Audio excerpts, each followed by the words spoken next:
Morning Business, le débat. Je suis obligé de les maîtriser, de les retenir, parce que déjà en coulisses, ça commence. Alors évidemment, on va parler du droit de grève. Pourquoi ? Parce qu'il y a eu ce préavis de la CGT dans les 3 fonctions publiques, du 15 avril au 15 septembre. Autrement dit, ça couvre bien évidemment les JO. Il y a aussi le préavis de grève des contrôleurs aériens pour le 25 avril.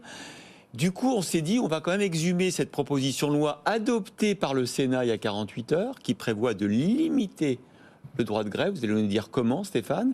Parce que le gouvernement n'en veut pas, alors qu'elle a été votée par le Sénat. Oui, avec un certain nombre de jours pendant lesquels on n'aurait pas le droit de déposer un préavis de grève. Alors, notamment les départs en vacances, notamment les périodes d'événements, des choses comme ça. Voilà. Alors le premier problème, c'est l'absence de dialogue social. C'est-à-dire qu'en France, le droit de grève, c'est devenu un instrument de négociation. On dépose un préavis pour forcer la direction à ouvrir des négociations. Et d'ailleurs, c'est l'une des raisons pour lesquelles François Hollande voulait inscrire dans la Constitution le dialogue social pour instaurer une sorte de négociation permanente, comme ça se fait déjà en Allemagne. Le deuxième problème, c'est l'utilisation un peu trop systématique en France du droit de grève, qui, on le rappelle, est un droit constitutionnel. Donc c'est un petit peu, on va dire, l'arme nucléaire des relations sociales.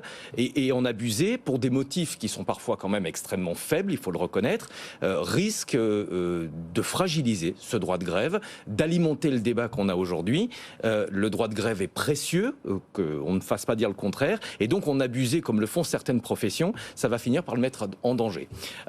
Le troisième problème, c'est le droit de grève dans les situations de monopole ou de quasi-monopole. Là, on parle des transports, notamment. La SNCF n'est plus en situation de monopole, mais en pratique, on sait très bien qu'à part quelques lignes, ça reste un monopole. Et prendre les personnes en otage, comme ça a été fait, par exemple, pour les vacances de Noël, c'est un comportement extrêmement lâche. Ça revient à tirer dans la foule.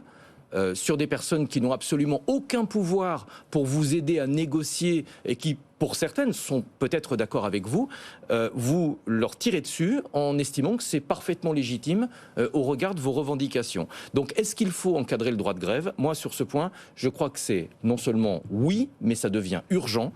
De quelle manière ? Ça, c'est la question centrale, parce qu'il n'est pas question de supprimer ce droit absolument fondamental, mais qui est trop souvent dévoyé. Il suffit de regarder, et vous le disiez, Christophe, des dépôts, enfin des préavis très opportunistes qui ont été déposés à l'occasion des Jeux Olympiques. Et cet encadrement, il est là, il a été voté mardi par le Sénat. Oui, mais ça n'arrivera pas à l'Assemblée nationale, parce qu'évidemment, ça serait déclarer la guerre aux syndicats juste avant les Jeux Olympiques.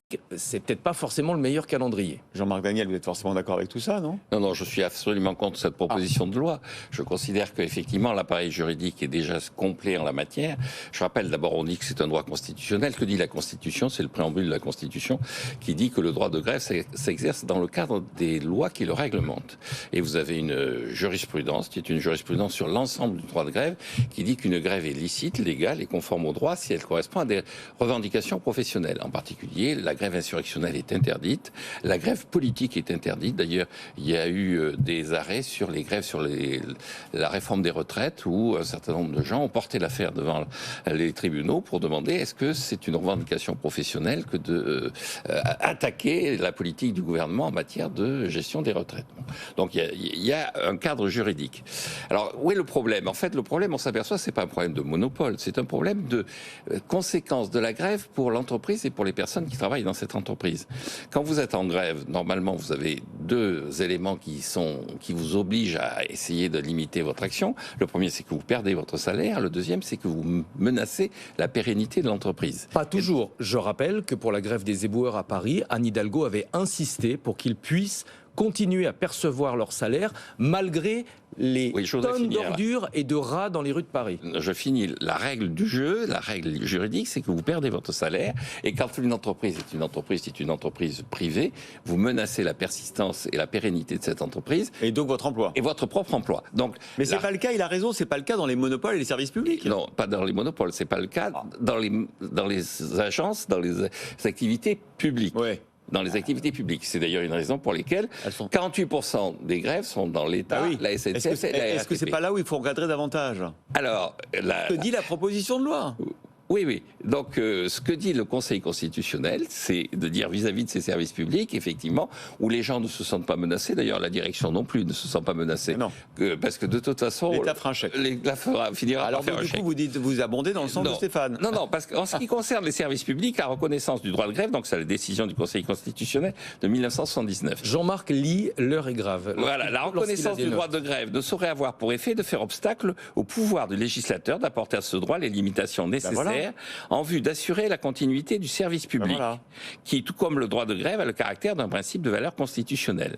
Néanmoins, ces limitations qui peuvent aller jusqu'à l'interdiction de droit de grève aux agents dont la présence est indispensable pour assurer le fonctionnement des éléments du service, dont l'interruption porterait atteinte aux besoins essentiels du pays. Amen. La seule limitation, c'est les besoins essentiels du pays. Est-ce que le départ en vacances, c'est un besoin essentiel du pays ? D'une certaine façon, oui.